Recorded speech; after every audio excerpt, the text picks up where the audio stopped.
ยังก็ไม่มีบ้านอยู่เด็กอยู่กับผัวแล้วก็มีพ่อแม่เพิ่งเลี้ยงน้องนาง พี่น้องขมุกขอบใจหลายๆเด้อทางที่มาห่วมแล้วก็ขอโทษหลายๆบ่ฮู้อีหลีนะบ่ฮู้อีหลีว่าที่มารอ เซอร์ไพรส์โดยเดินทางปลอด โด ภั ย ยเด้ บ่ อ ฮู้อีหลีว่าเดี๋ยวขอโทษที่ให้ผู้ใหญ่มาถ่าโอ้ยขอโทษเด้อ น้องพรน้ำตาแตกน้ำตาไหลซาบซึ่งในบุญคุณทั้งยูทูบเบอร์และพ่อแม่ทั้งสื่อสังคมออนไลน์ที่โอนเงินมาสมทบสร้างบ้านน้องพรจนสำเร็จมือสุดท้ายมือวานนี้ได้ล่มหมู่จัดพิธีบ่ายสีสู่ขวัญให้กับทีมงานยูทูบเบอร์เพื่อเป็นการขอบอกขอบใจ และทีมงานเมืองและแขวงไส้สมบูรณ์ก็ได้เข้าร่วมเส้นเดียวกันสบายดี FC แฟนคลับทุกทานมาพบมาพ่อกันอีกแล้วคลิปหนึ่งทานผู้ชมซึ่งคลิปนี้จะพาทุกคนไปติดตามเบิ่งการสร้างบ้านของน้องพรเอื้อยไพ่หรือพี่สะใภ้ของตุนเอนั่นเองซึ่งผัวของเพิ่นเป็นอ้ายของตุนเอติดอยู่ในถ้ำบ่มีวันที่จะได้ออกมาอีกแล้วทานผู้ชมรอท่าวิทย์ฤดูฝนกู้ภัยไทย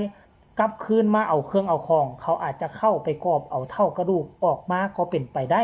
เนาะแล้วมือว่านนี่ก็เป็นเลิกงามยามดีถือว่าสำเร็จเสร็จสิ้นประมาณ 99% ยังเหลือแต่การติดกะโลหรือว่ากระเบื้องปูพื้นนะเนาะอาจจะแล้วติดมือคืนว่านี่ก็น่าจะแล้วแหละท่านผู้ชมและสิ่งที่บ่คิดบ่ฝันนะทั้งน้องพรแล้วก็ทั้งพ่อปูแม่ย่านั่นก็คือพ่อแม่ของตุนเอนั่นน่ะพากันตัดสินใจล่มหมู่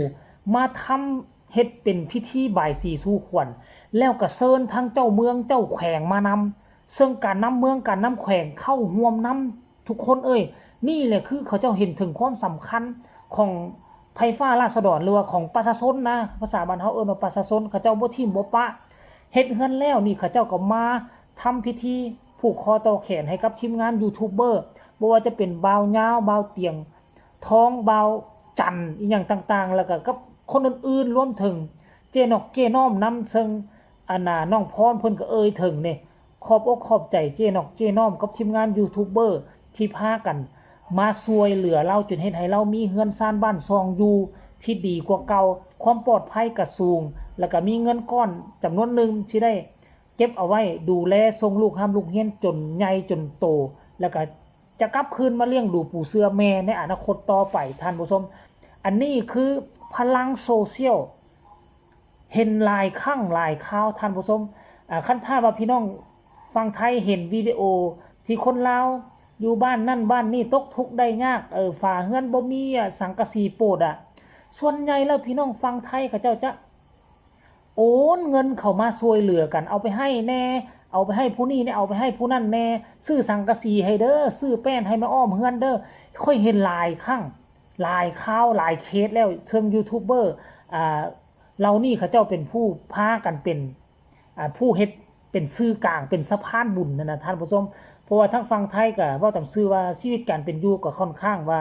มีอยู่มีกินบ่ขาดคัดสนคือบ้านเฮาเนาะเพราะฉะนั้นเขาเจ้าเห็นแล้วเขาเจ้ามีจิตใจบุญจิตใจใส่ศรัทธาอยากจะช่วยเหลือกลุ่มคนทุกข์ยากเหล่านั้นอยู่ประเทศลาวของเฮาคันถ้ากรณีว่าบ่มีพี่น้องทั้งสองฝั่งโขงทั้งโลกโซเชียลลาวไทยเหตุการณ์นี้มันจะบ่เกิดขึ้นท่านผู้ชมเนาะรายละเอียดจะเป็นแนวใดอยากให้ทุกคนไปชมคลิปเหล่านี้สากลแล้วจังว่าพ่อกันในช่วงต่อไปชมพร้อมๆกันเลย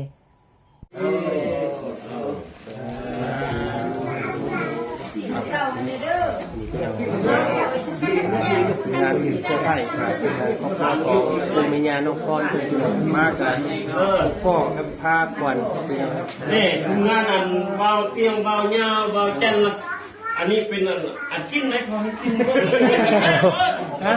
นี่นี่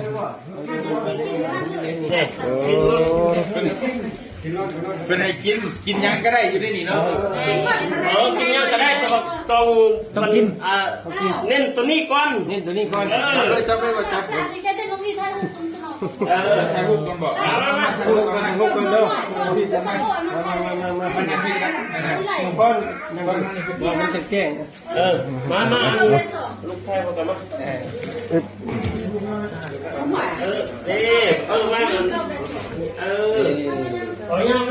ให้เลย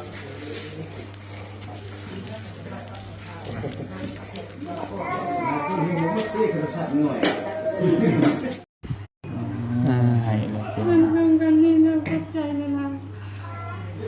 หนูก็ไม่มีเงินดูแลอยู่กับผัวแล้วก็มีพ่อแม่เบิ่งเลี้ยงน้องนำตอนนี้ก็มีแต่อายทีมงานของอายที่ช่วยเหลือน้องที่สุดกับทางทีมงานเจหนอมพร้อมขอบใจแม่มาก โดยโอ้ยบ่เป็นหยังบ่เป็นหยังบ่เป็นหยังสู้ เนาะ ๆว่าน้องก็มีอย่างตอบแทนบุญว่าน้องก็มีอย่างตอบแทนบุญคุณของพวกอายไม่ได้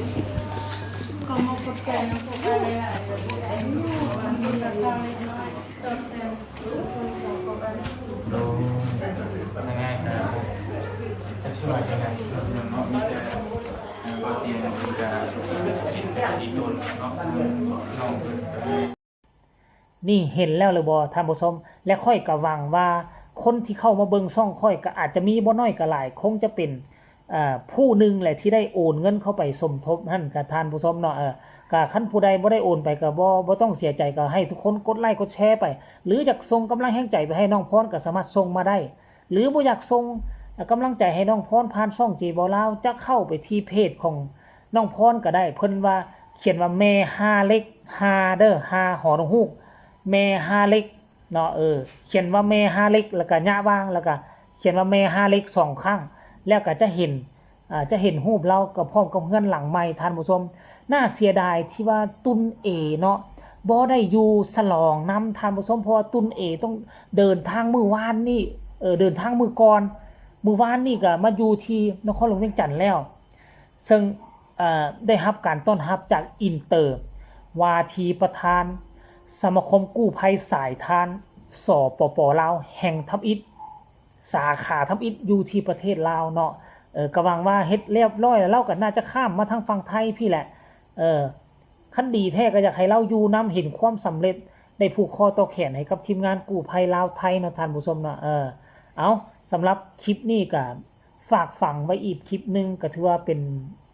เรื่องเล่าดีๆเป็นเรื่องเล่าที่น่ายินดีที่เกิดขึ้นจากยูทูบเบอร์3-4 ช่องของทั้งภาคกลางของเฮาน่าจะอยู่ภาคกลางแหละที่เขาเจ้าช่วยเหลือกันก็ได้ติดตามมาโดนแล้วเนี่ยตะกี้ค่อยก็บ่ได้เฮ็ดคลิปอ่านข่าวได้แต่ติดตามเขาเจ้ามาเป็น 2-3 ปีพุ่นน่ะแล้วหาก็สิมาเฮ็ดคลิปเฮ็ดข่าวนี่บ่พอเท่าใดนี่ท่านผู้ชม FC แฟนคลับแล้วก็ขอฝากฟังเอาไว้ซ้ำนี้ก็แล้วกันเด้อฝากกดไลค์กดแชร์กดติดตามที่สำคัญจะกดข้ามโฆษณาพวกเจ้าจะบ่พลาดเรื่องราวเกี่ยวกับล่องแจ้งถึงแม้ว่าเฮือนน้องพรจะสำเร็จค่อยก็ยังจะติดตามการเป็นอยู่ของชีวิตเราว่าเราจะเดินจังไดเราจะเฮ็ดอีหยังกินตอนนี้ไปเราสิหาวิชาอาชีพอีหยังค่อยจะนำเสนอบ่ให้ขาดตกบกพร่องมั่นใจได้เลยสำหรับคลิปนี้สบายดี